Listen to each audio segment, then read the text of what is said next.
करीमगंज कोतवाल रामावतार मुख्यमंत्री महिला हेल्पलाइन की सरेआम उड़ा रहे हैं धज्जियां।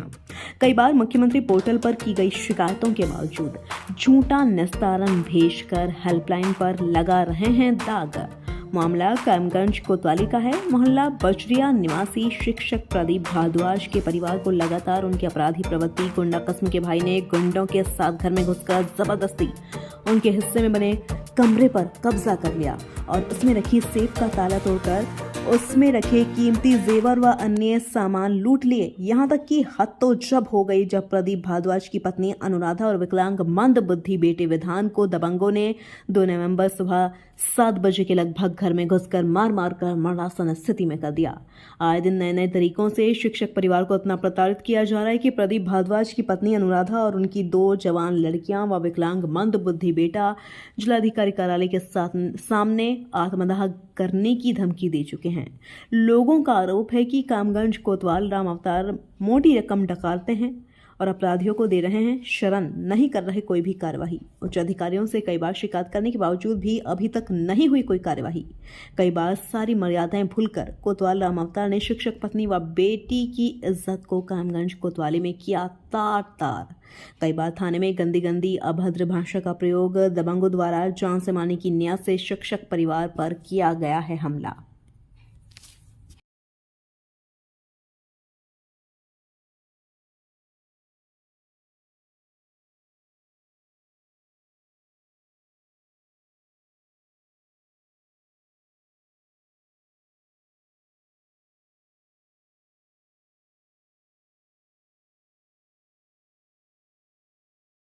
भाइयों बहनों नमस्कार। मैं अनुराधा भारद्वाज, पत्नी श्री प्रदीप चंद्र भारद्वाज, जो पूर्व शिक्षक हैं।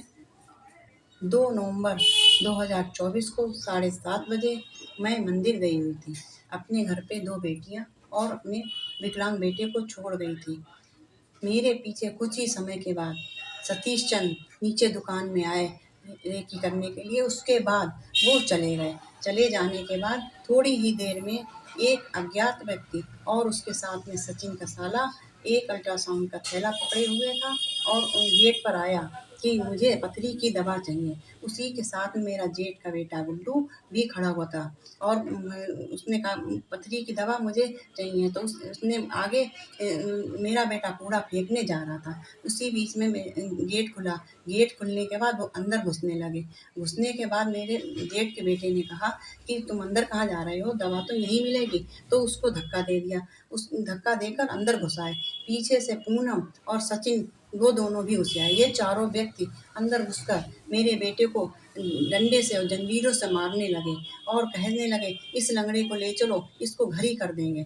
इसके बाद ये लोग ऊपर चढ़ते चले आए। ऊपर कमरे में कब्जा करने की नीयत से ऊपर चढ़ते चले आए और उसको मेरी बड़ी बेटी को कमरे से खींचकर उसे अभद्र गालियां दी और जंजीर से मारा। जैसे तैसे मेरी बेटियों ने गेट बंद कर लिया और मेरा बेटा नीचे ही रहा और ये लोग बेटे को मारते रहे। मारने के बाद खींच के ले जाने लगे। उसी बीच मोहल्ले वाले बचाने के लिए आए।